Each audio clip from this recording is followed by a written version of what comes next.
Welcome to Advent. It's Monday morning. A lot of you are at work right now, you're at school, but despite all the busyness of the season, it's Advent, a time the church, for at least 1,000 years, has set aside for waiting, reflection, and preparation. I hope that you'll join me every weekday here on the Emmanuel Facebook page for an Advent word from our readings from the daily office during Advent. And today on this first Monday morning of Advent, our first passage of Scripture is Psalm 1. And Psalm 1 is challenging because it presents for us a picture of righteousness, but also happiness or blessedness that's very different from the picture society presents to us. In Psalm 1, we see a picture of righteousness and happiness that is rooted in the idea of a person being as connected to God and God's way, God's words, as a tree is connected to water.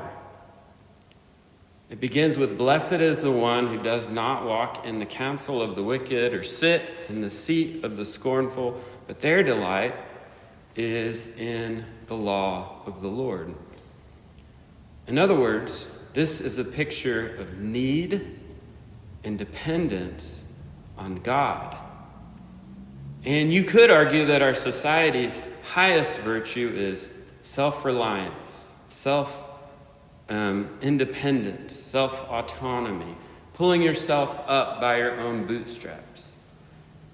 And I'm not saying that being self-reliant is a bad thing, but if it disconnects us from God, if it makes us understand that we don't need God or that we don't need each other, it's a problem.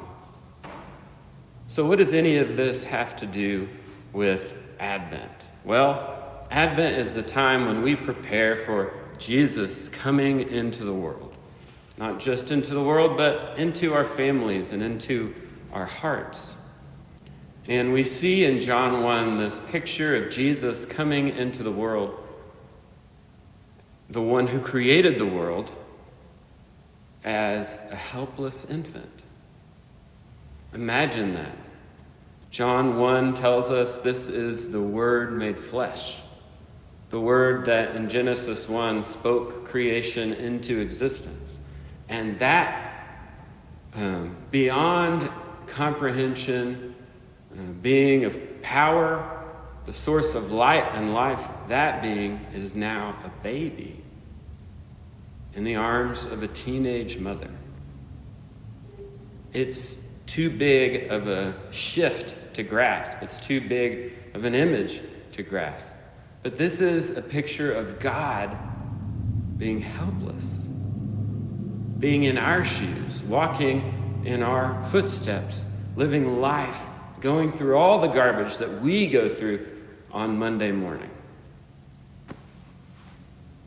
This is who we're preparing for. So let's find that connection to God. Let's find that connection to each other. And let's admit our need for help, for God in our lives. I hope that you have a good day, and I will see you tomorrow.